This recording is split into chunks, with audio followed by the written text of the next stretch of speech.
This video, I'll show you how to fix the "market is closed" error on MT4.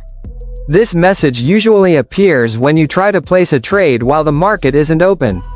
For instance, if you tap on the trade section and hit the plus icon to open a buy or sell order, MT4 may block the action and display the "market is closed" alert. The reason is simple: financial markets don't operate 24/7. In most cases, this happens over the weekend, since trading is typically paused on Saturdays and Sundays. Even during weekdays, markets have specific closing hours depending on the asset and your time zone.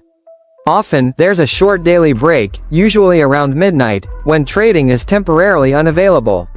While the market is closed, you won't be able to open new trades or manage existing positions. The fix is straightforward: just wait until the market opens again. Once trading resumes, you'll be able to place orders and manage your trades without seeing this error. If you found this guide helpful, don't forget to like and subscribe for more trading tips. Thanks for watching.